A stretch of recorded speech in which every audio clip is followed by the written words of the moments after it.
Facebook, LinkedIn, all the other things live from Hyperspace. So, hey, Lauren, how goes it? You're labeled Fawn, but that's because we're using Fawn's Zoom to beam in there to Hyperspace. How goes it?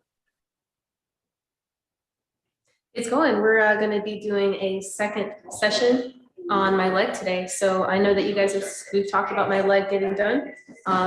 Yeah, we're going to stream live some of that coming up in a few minutes. They're getting their inks ready in the background right now. Awesome. Can't wait to see that.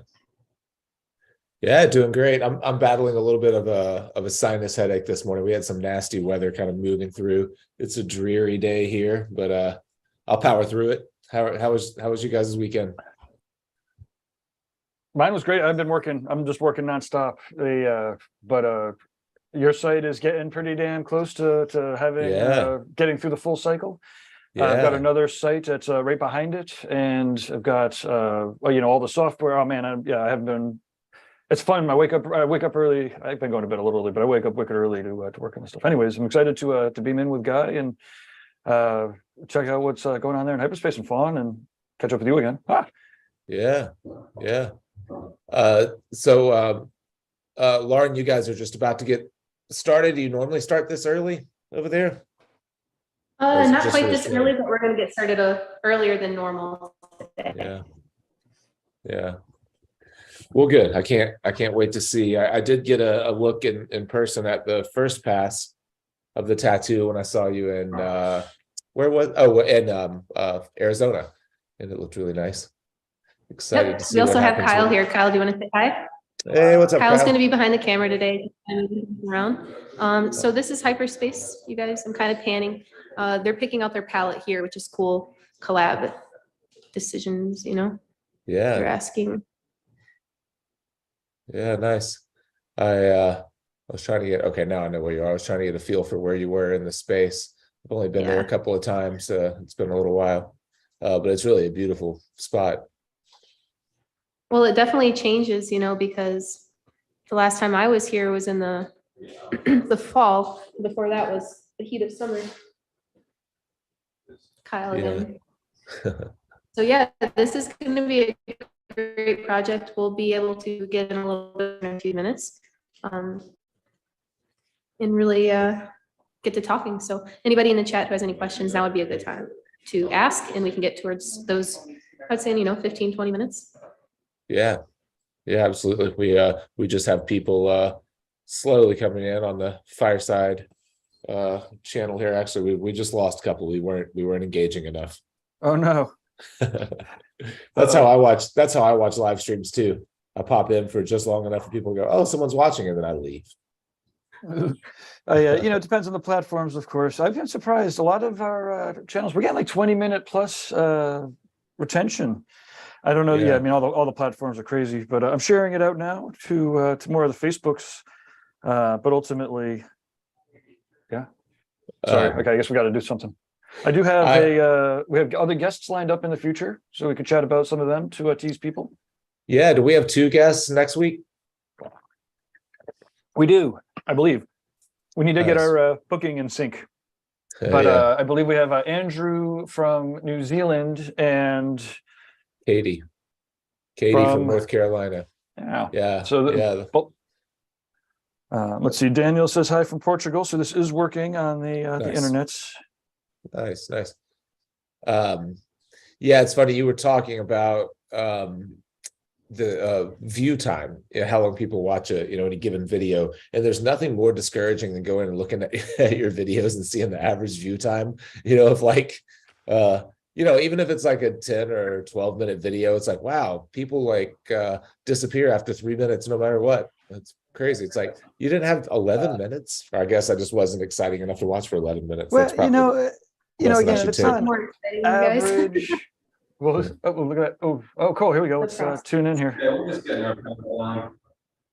Getting our palette down. How about that? So yeah, we are doing a final session on a piece that's got all kinds of scenery and different light sources and some sort of subtle sky colors and things like that. So we're going to end up using a lot of different things here. Dipping between a few colors wouldn't give us the range that we really need. So And since Fawn and I have already talked a lot of color theory in the past, we're just kind of going down the rabbit hole here, which is fun. But yeah, I think we're just about there. You do a much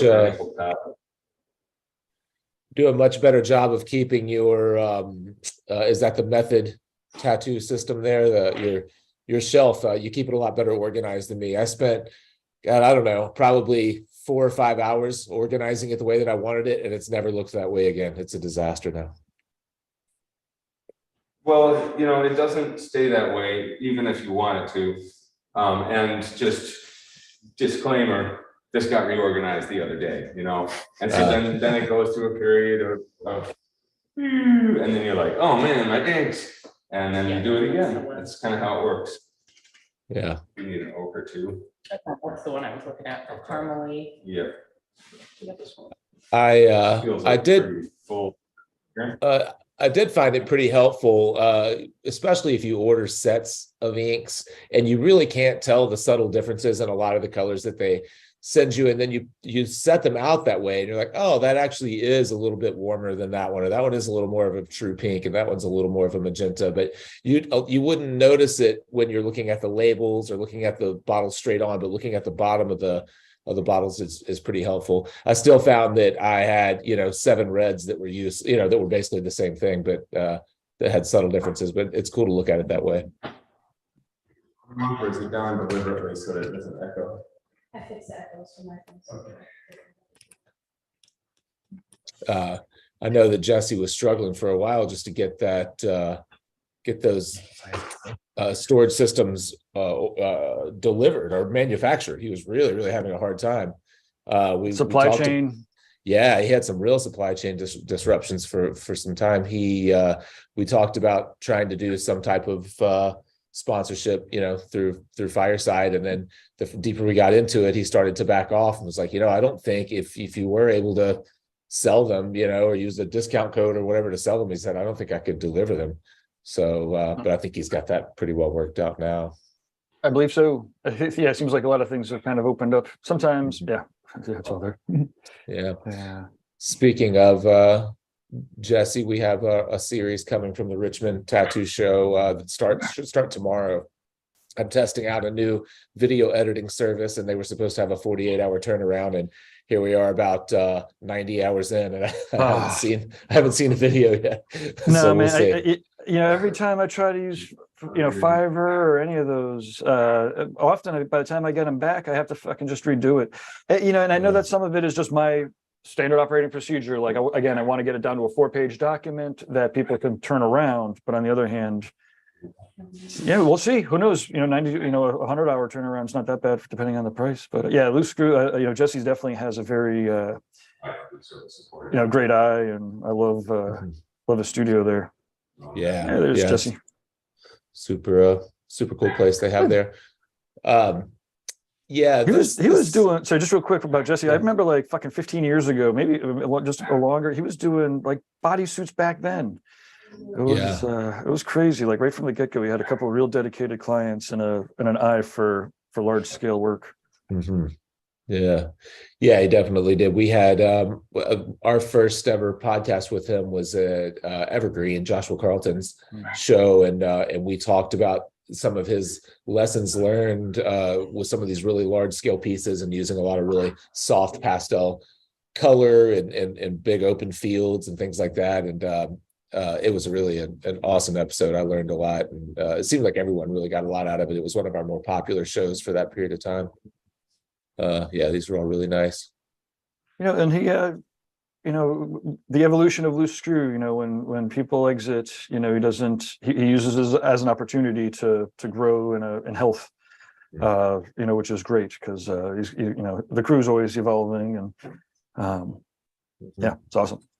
Yeah, I know he had made some kind of shifts in his model that he used, I think, and I don't know if you were involved in that or not, but his moving more towards kind of an employee model rather than just a subcontractor model, and that was met with some resistance, and then other people loved it. But I haven't talked to him about that in a while. It ends up attracting the right people, or attracting the people that are in alignment. I mean, is the corporate speak, right? Like people that are, again, you don't want everybody to be thinking exactly alike, but everybody should be, in alignment, pushing in the same direction, right? So you could be doing it in different flavors and in different ways, but not everyone, wants to be an employee that has, I think he fucking has like paid vacation and health insurance. Don't quote me on that, but I think so.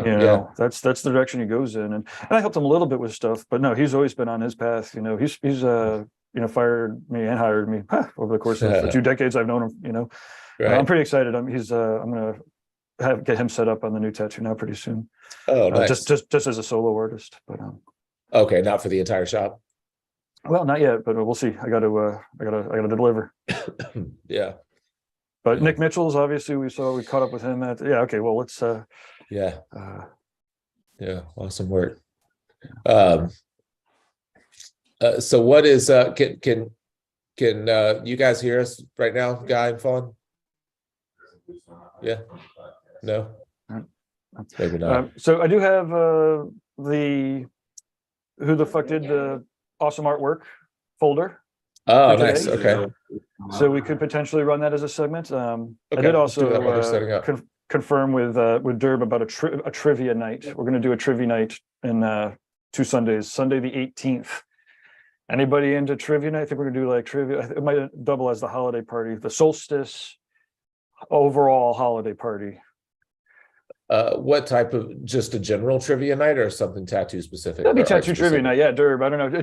So we did a seminar with Derb not too long ago, a couple Sundays ago, and after the health seminar, he did trivia. He did trivia based off of his seminar. But I believe that this on the 18th, it'll probably be more like tattoo trivia. And but yeah, I guess we're just getting it together. We got the date, so we'll put together Nice. some fun. It'll be a Sunday night, 8 o'clock.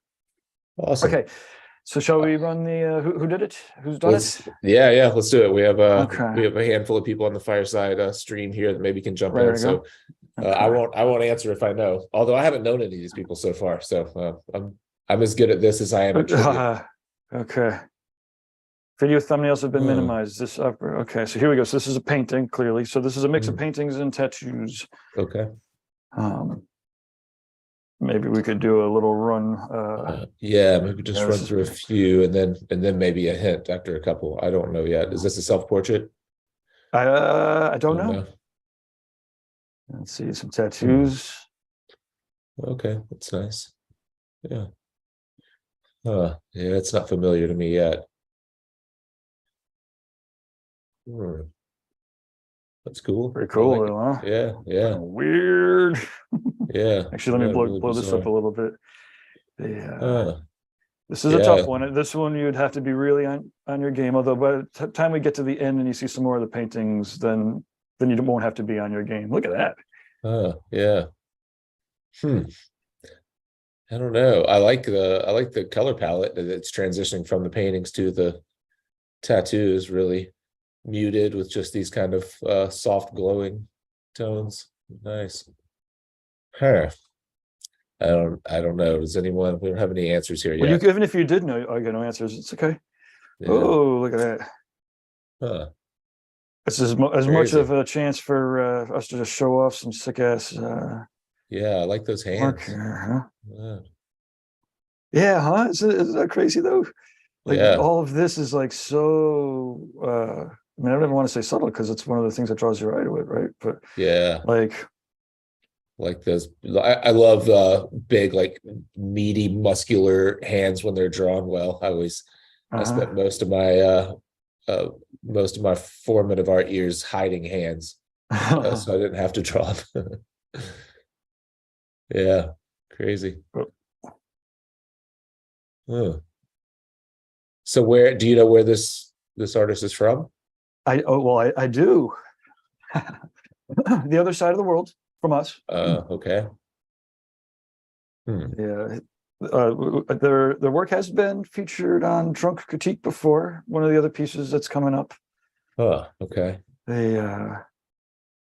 We've probably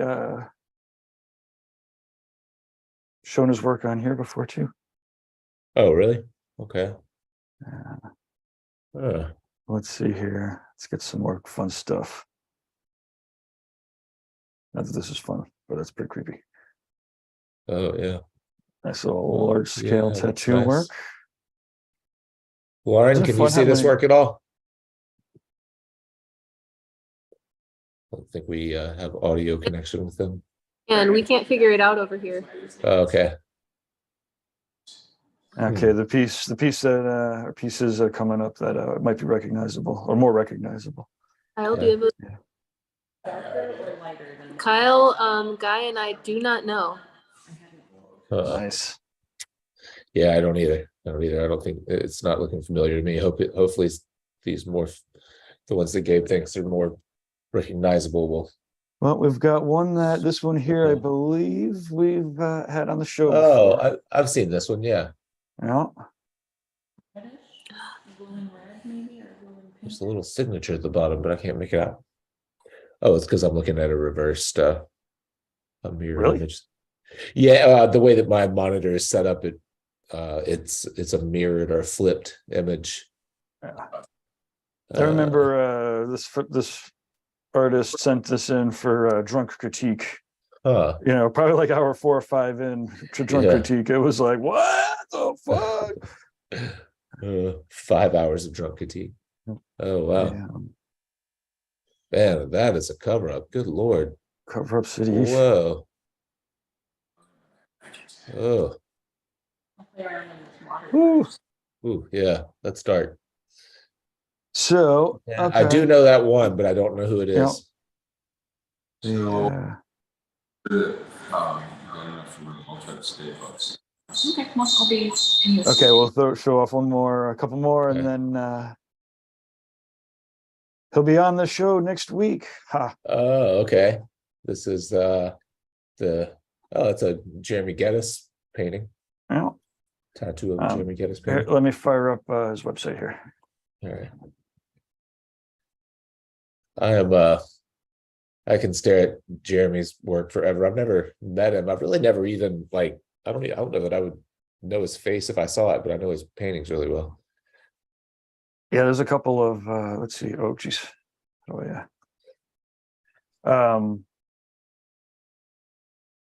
A couple of tattooers who have done some real good. Alexander Morris guest Andrew. Andrew who, Alexander?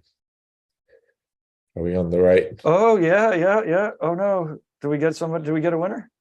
We have Andrew, but do we need a full name? Yeah. But we'll give him enough. We'll give him some time. We'll give him if he's got it. It's close enough to give a minute to get a full on. Little last name.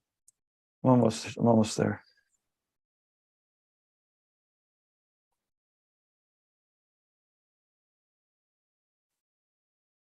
So what Fawn and Guy, what's the kind of plan of attack here? Do you guys like to work simultaneously, or do you switch out work individually? Yep. Yeah, we're I'm just kind of, when I get work done collaboratively, it's nice to kind of settle with one artist and then have the other artist jump in. for at least a minute or two, yeah, to kind of get into the whole, oh yeah, I'm getting tattooed, right.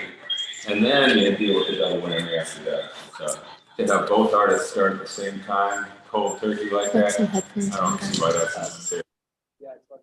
Yeah, that's a good point. But also, there's just a natural flow to it. And I think Fawn's still getting a little situated. She's the traveling artist, and so now is when she's sitting down and realizing, oh yeah, I need this. And of course, I work here every day, so everything's right where I would normally have it. Right. Yeah. Well, is there some camera action that's going wonky here? Yeah. Unmute that one. Alexander answered. He's in Australia. I don't know the last name. But I Close, guess that's close enough. Yes. close Oh, enough. yeah. So what is the last name? The Swarbrick, Andrew Swarbrick, Sorbrick. Okay. and he might get mad that I don't know how sensitive they are between New Zealand and Australia, but Okay. from all the way over here in New England, we're giving it to you. Yeah. Nice.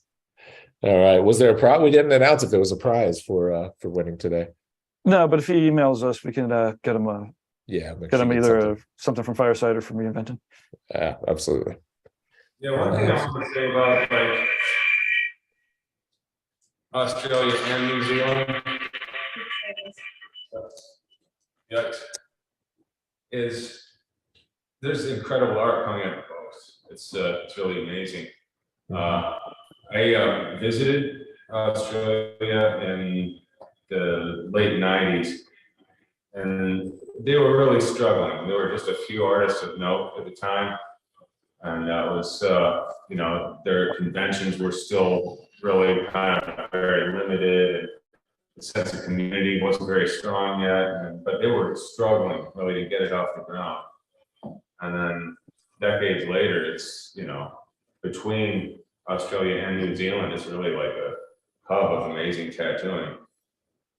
Yeah, it really is. I didn't visit it beforehand, but I did notice that it seemed like overnight there were just tons of great tattooers out of both of those places. And a lot of the really great kind of neo-traditional work started coming out of there. I don't know if it started coming out of there, but a lot of it comes out of there.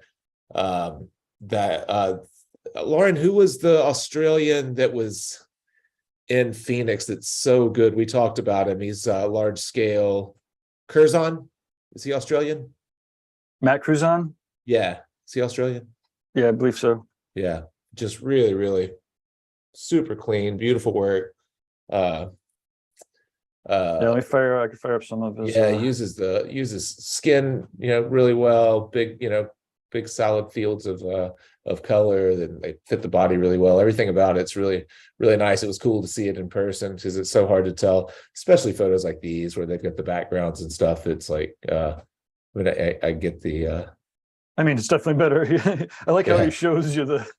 It's like, yes, I cut it out and put it in a fancy background because otherwise you're just looking at my closet door.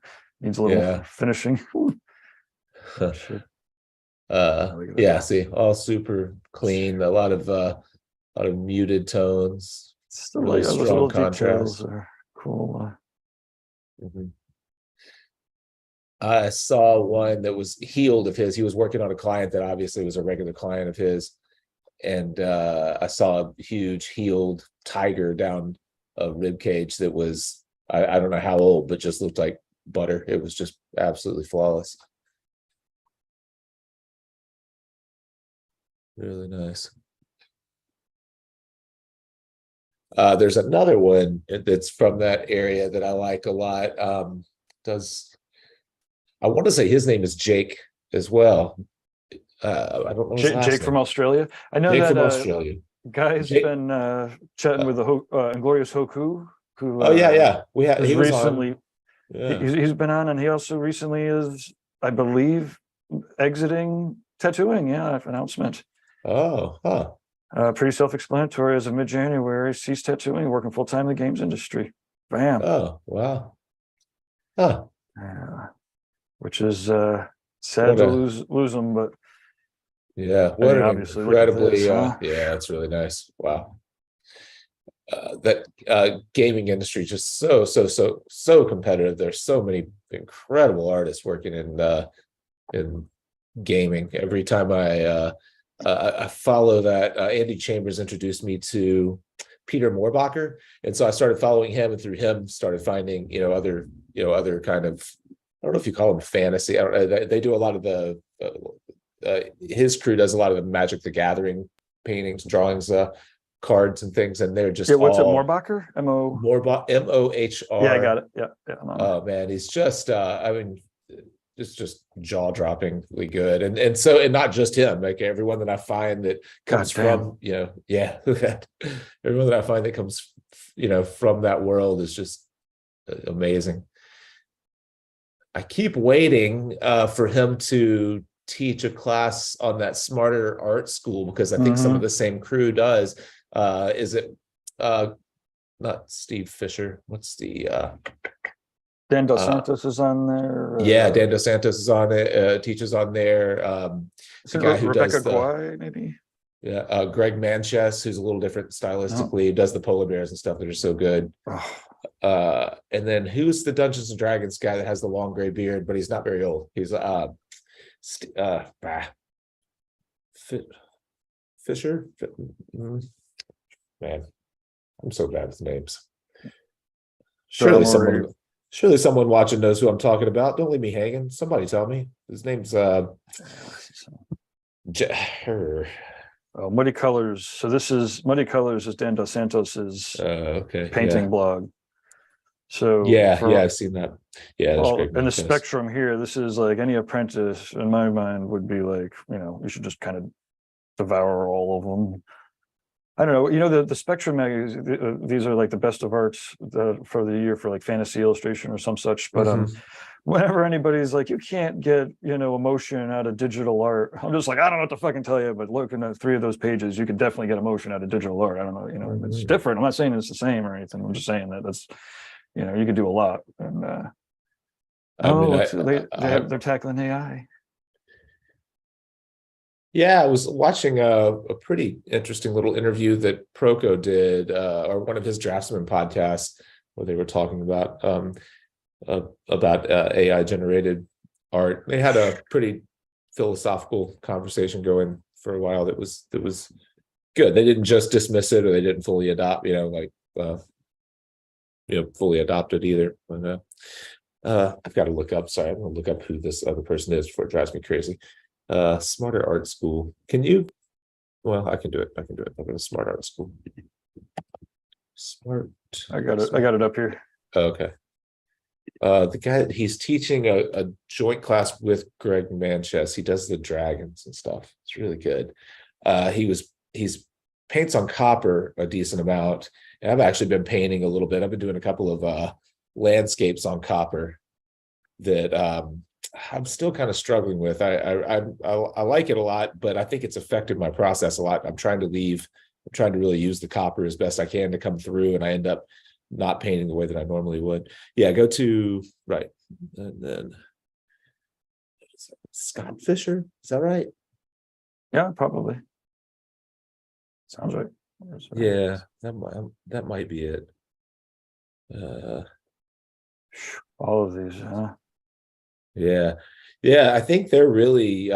They must really be doing a great job. I haven't taken any of their courses yet, but my buddy Adam Shaw has taken a couple, and he really is getting a lot. Scott Fisher, yes. Scott Fisher. Okay, yeah. So Scott Fisher and Greg Manchess are teaching one together that Adam Shaw took. He just audited it. It's kind of cool how they do it. I mean, if you want your work graded or whatever, I think it's maybe $3,000 or something like that to take the course from the two of them, but you can just audit and sit in for not very much money, $300 or $400 for the entire semester. Really cheap. So it's nice that they make it available to. I think they limit the full course to like 12 people, but then as many as people who want to audit it can, which is cool. Nice. If the camera's over near Guy, does that mean that we're getting a better mic action, or? Don't know. That's one of the only downsides to living in the woods. Right. Looks pretty cool though. Here, I'll beam in real quick, or highlight it real quick. See if we could see in.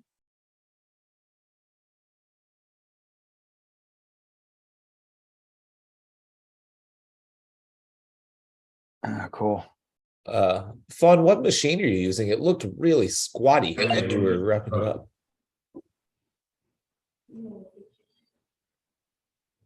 Oh, I think we have audio now. Do we?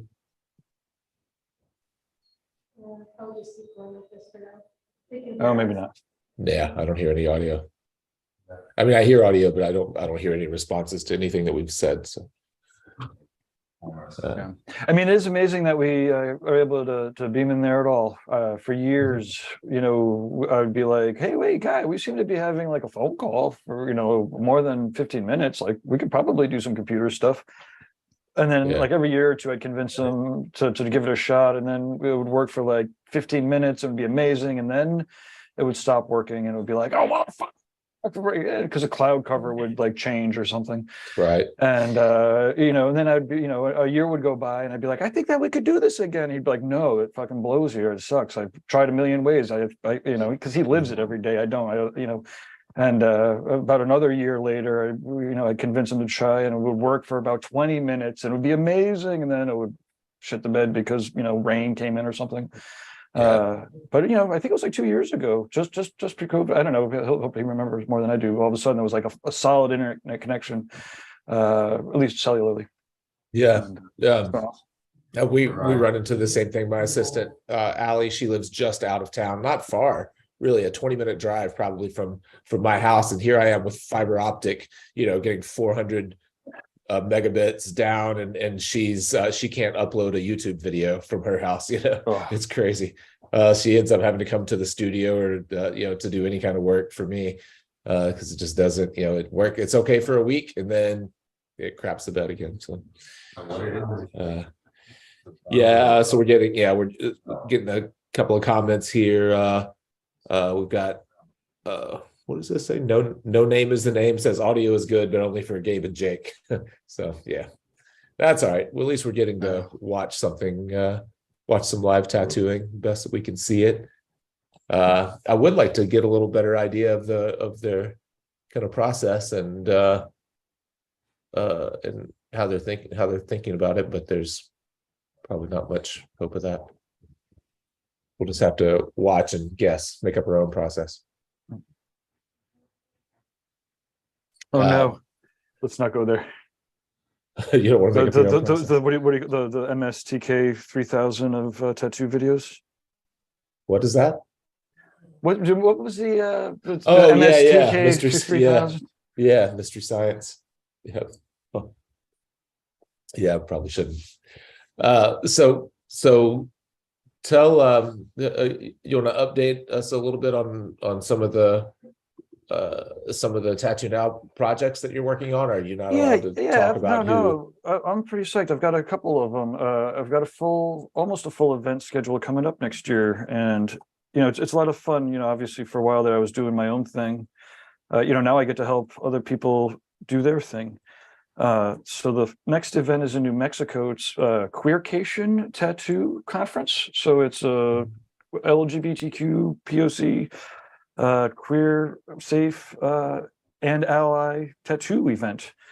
So it's 3 days, the 20th to the 22nd in Santa Fe at this awesome resort, and they've got a full awesome lineup of teachers. Okay. So it's Haley Adams. Yeah.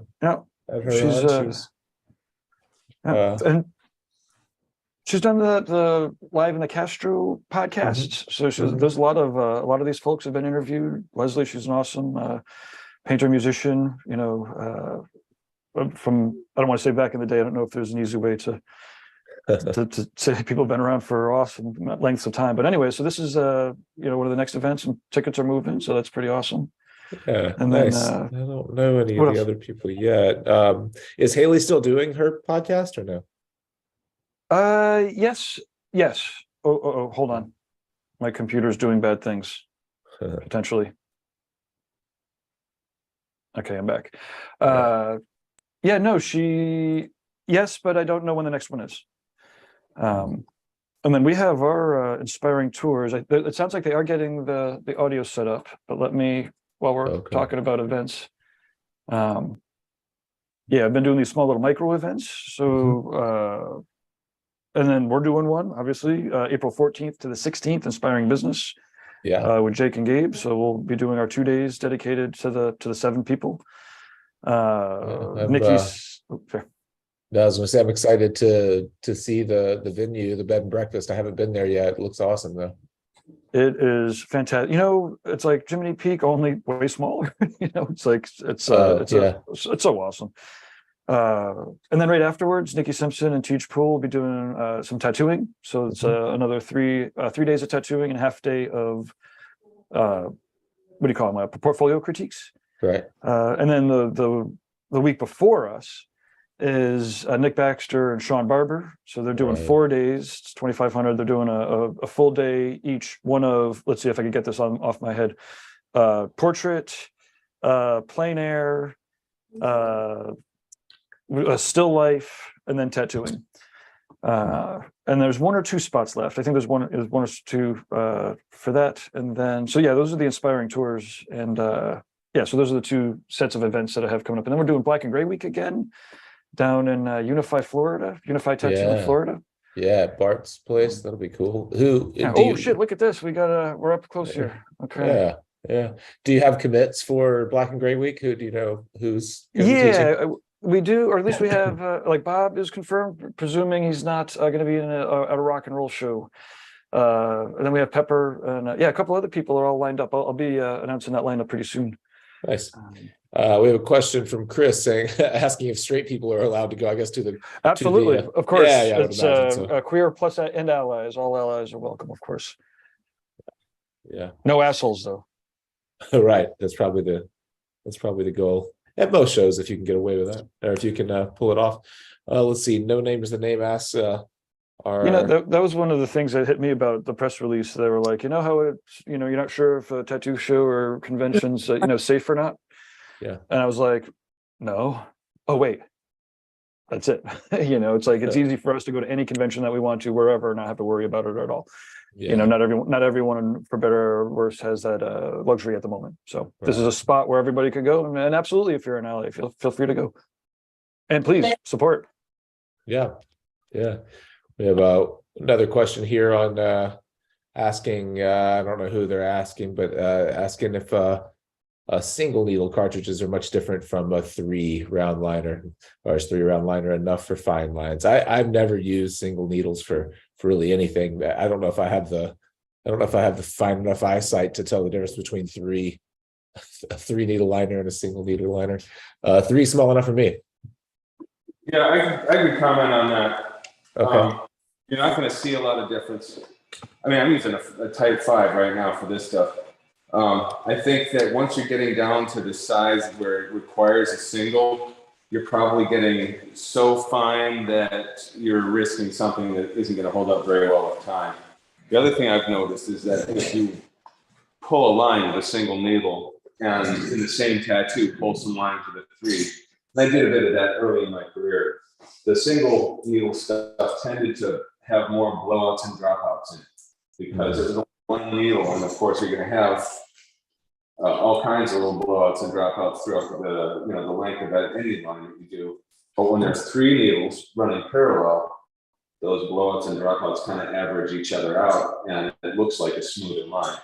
So not just in terms of getting a line that's fine enough, but you also want a line that's consistent. And I think you just get that better consistency out of a 3 than out of a single. Yeah, I think that's a good point. So you guys are Fawn, I don't know if you heard earlier, but I was asking what machine you're using. It looks so short. This is one of the new masks. It's an itty bitty little guy. So I've got a screw grip on it, so it's bigger, but the battery is actually down in the grip area, and then all the controls top. I can spin it to adjust my needle depth. I'm pretty impressed with this. It got sent to us to try out several weeks ago, so I've been running with it nonstop since we got it, and I like it. Nice. So the cartridge goes into the battery part? Wait, or the battery part's on the other end? Yeah, instead of having the battery out here, putting all that weight, they've made this is the motor, and then the battery is here, and then there's a drive bar that goes through the battery. In the battery pack, there's basically 2 batteries on both sides. It's one unit, but there's 2 batteries inside of it. And I work long sessions, and I haven't killed it yet. I haven't had it die. Even on one of my 4 in the morning days. So I'm pretty pleased with it. So basically, they've compactified the placement of the motor in the battery. to move the white forward into your hand. Yep, and I love it. Yeah, interesting. Are there any? Are you able to adjust is there any type of mechanism that allows for give or anything, or is it just kind of a spinner? It just Not on this machine, but I kind of like, I honestly prefer a machine that's a little bit like a jackhammer. Like I would, you know, ever work with like a NeoCat, or like if you remember the Welker rotaries, that's what I ran with for a really long time. And so like they hit like a jackhammer, so it means I've got to be like gentle with my touch, but I just like that it hits consistently in the same depth every time. yeah. I've had some interesting conversations with Carson Hill on that topic, and he's a strong believer that we should be adjusting the hit with our hands rather than allowing for some type of electronic give or something like that in a rotary. And we've done some deep dive episodes on the difference in the oscillating kind of motion of a coil machine versus the rotation of a rotary motor, and what give actually is in a rotary motor versus true give, in the oscillating, in the springs and in the oscillation of a coil machine, and how the rotary machines are just trying their best to mimic that, but it's nearly impossible because the motions aren't similar at all. So to be fair, when I was earlier in my career and I did a lot more black and gray, I liked a much softer hit. I liked that feathered feel. But now that like 90% of the time I'm working in full color, full saturation, I want to get that pigment in there, and I want to know the depth that I'm putting in. Like, so for me, it's almost like, I don't know, I just want to be as efficient with putting the pigment, the color pigment in. I don't want to have those like gaps in between. I want to deliver as much pigment with every stroke of the needle as I can. Where with black and gray, it's kind of the opposite. You want to be soft and you want to be gradual with it. Yeah. We have a question from Anthony here asking if Guy is using a Cheyenne pin. Is that what you're using, Guy? Yeah. This is one of their cordless Solnovas. It's just a very simple trouble-free machine. This is a 3.5 millimeter cam. I get about 6 to 7 hours out of the battery on this, which typically is enough for me to get through a section. Yeah. I was just sent one that I guess I'll probably do a review on, only because there was one interesting. I like the machine fine. It does have some type of a boost mechanism built into it, but the coolest thing about it is that it has a UV sterilization case. So you wipe the machine down like you normally would, and you put it in this really fancy, looks like like an iPod kind of like a case, or like a earbuds kind of case. You just close it on there and you push a little button like a microwave, and it turns red, and in like 3 minutes apparently it has like 30 some odd different UV lights that penetrate from all different angles that supposedly sterilize the machine. It's called Tanitas, Tenitas. Have you guys heard of that at all? No, but how do you sterilize the sterilizer? That's a good question. I don't know. I'm going to have the guy on to record a podcast, and we'll get into that. I'm sure there's a language barrier. He's I don't know exactly where he's from, but our text messages are kind of broken. So we'll see how it goes. Like the Cheyenne pen, and I don't know if there's any other company that's done this yet, is the disposable grips, and they have a few different designs. Yeah. And you just toss it, and then the rest of this is very easy to just, give it a little bedside swipe around there, and you're good to go. Where every other pen machine I've ever tried out, we've had to do this elaborate, covering and binding and taping and everything else, and then there you are in the middle of the convention floor, and it's just slightly gross, I guess. So I think that this is just a cleaner, definitely, as far as cross-contamination goes. Yeah, I like that a lot. Ink Machines does that as well. I have their Scorpion. I've been using it for years, and I like their disposable grip. Almost kind of like sticks to the glove a little bit. It's really tacky, and I just I feel like I barely have to hold on It's and it's also the shape of it. It kind of balls out like that. I don't know if you remember the old kind of egg shape, like steel grips from years ago. It kind of reminds me of those a little bit, the way it sits in your hand. Yeah, in fact, the lemon shaped grips that Jason Guy was making, that was on request for me. I sent him designs. Yeah, I mean, we tried so many things, but I think that this sort of simple spherical design is just the most versatile. You can move it around in your hand, and there's not like a comfortable versus an uncomfortable position. Yeah.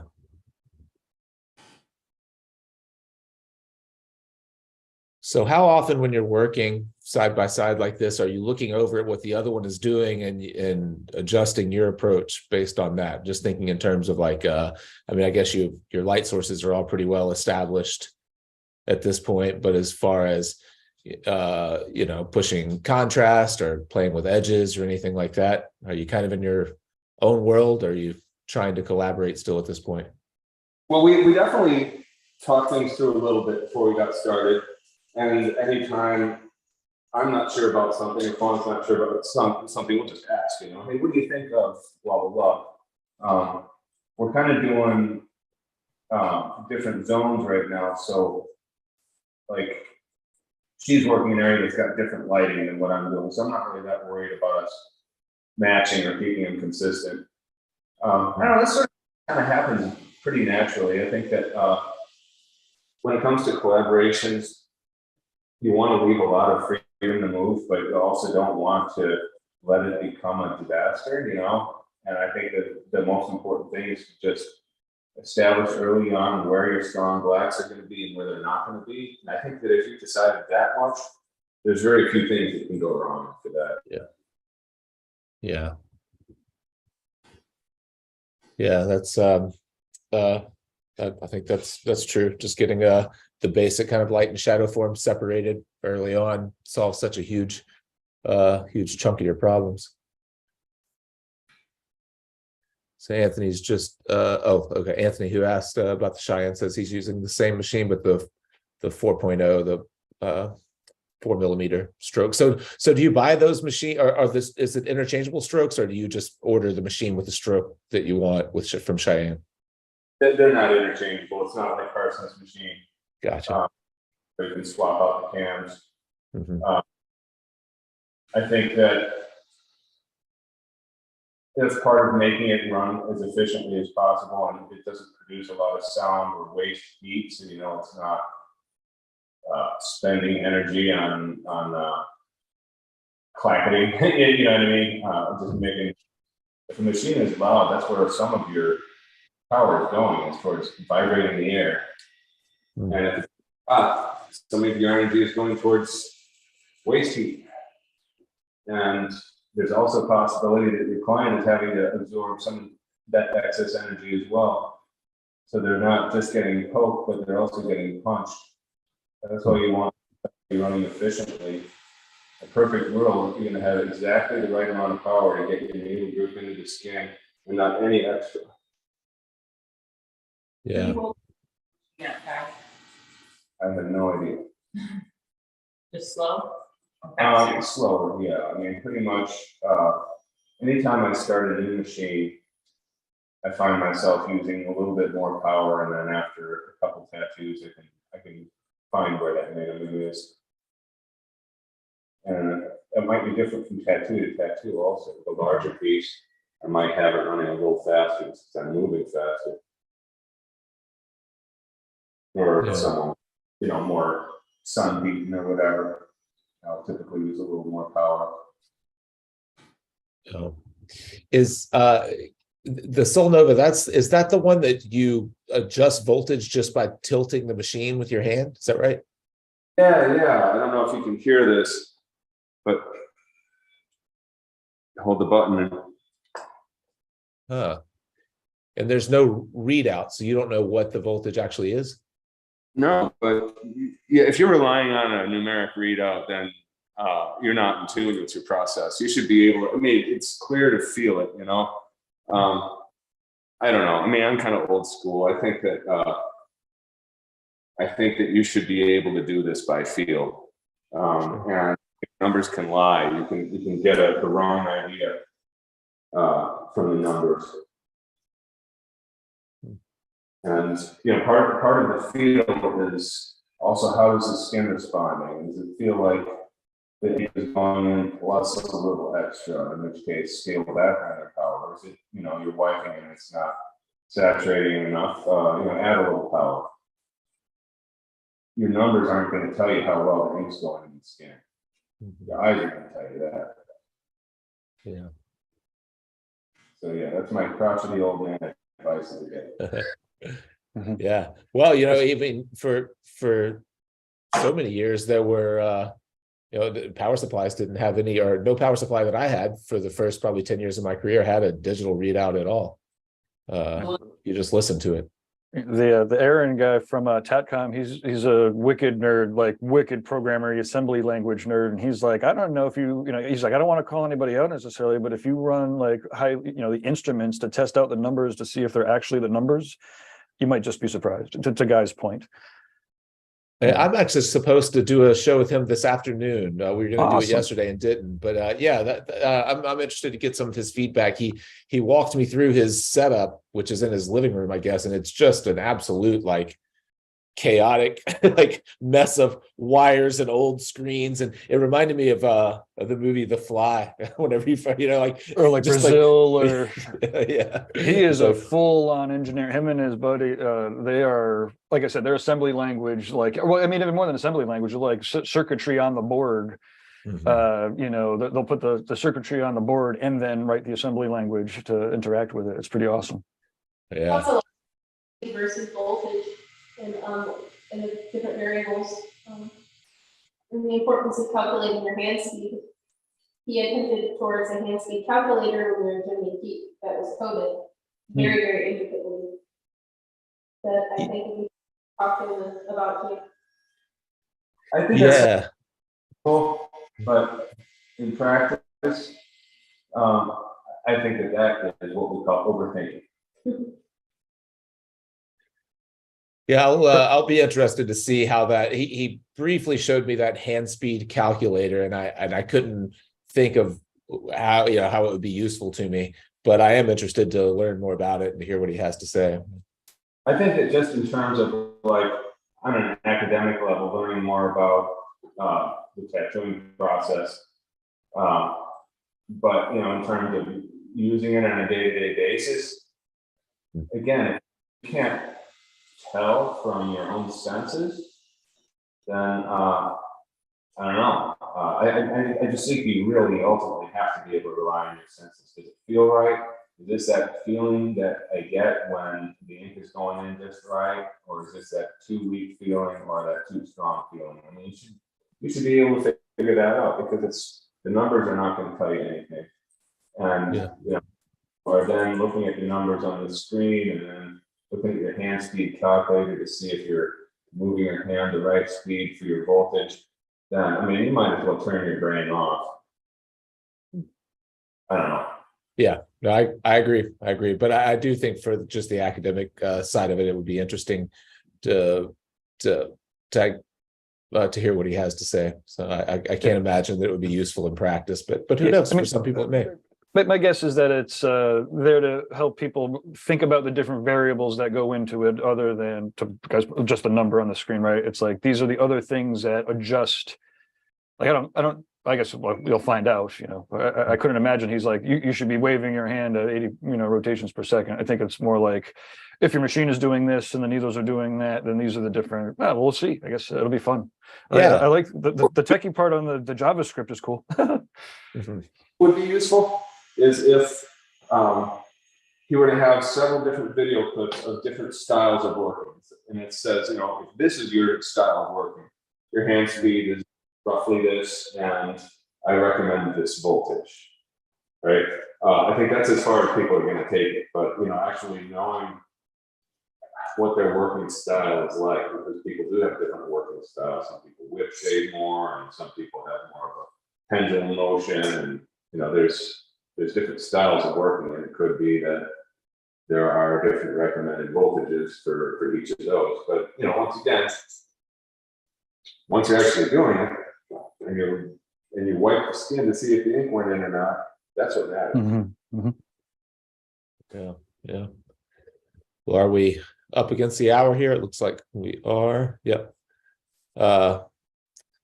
We have any parting words for our handful of viewers here? Viewers have any final kind of questions or thoughts? Anthony had a couple of other things to say. Oh, yeah, Anthony says that Cheyenne does give you a diagram with the approximate voltage corresponding to the positions on a clock, but he goes by feel as well. So there you go. Yes, we do have a couple things to say. Yeah. We have a new piece of content dropping for Reinventing the Tattoo today, and it's a biomech composition seminar. Recorded this in New York City a couple of years ago and just hadn't had the chance to do the edit. And I now have a new editor, and I'm hoping that we'll be seeing more regular video content because he's doing a great job and he's addicted to tattoos and a barter, and it's awesome. Mm-hmm. But anyway, yeah, the composition seminar is recommended even if that is not your style, because what it is a distillation of the basic compositional principles that I talk about all the time, but just discussed in the context of abstract tattoos where we don't have narrative elements or subject matter. And of course, you can take any of these ideas and bring it back to whatever style you're working in. The seminar includes an interactive exercise at the end. It is only available to people who are subscribers to Reinventing the Tattoo or have purchased the Reinventing Canon. The seminar is not available as a standalone item and will not be. But I recommend the full canon because it really goes into all those principles. Also, endless content on cover-ups and everything else. So awesome. Yeah. Good idea for the artist in your life. And also just shamelessly, we've got biomech encyclopedias left. Not a ton of them. This is probably going to be the last year that we have them available. You can find those at the Hyperspace Studios online store. And my partner, Michelle Wortman, she has a new book out, Active Meditations. Really beautiful painting book, low price, good gift idea again, and that you can find in the Michelle Wortman profile. So yeah, that's my product pitch. Nice. Yeah. And so you said that the new course will be available today? Yeah, it's dropping today. It might already be live. If you are a Reinventing subscriber,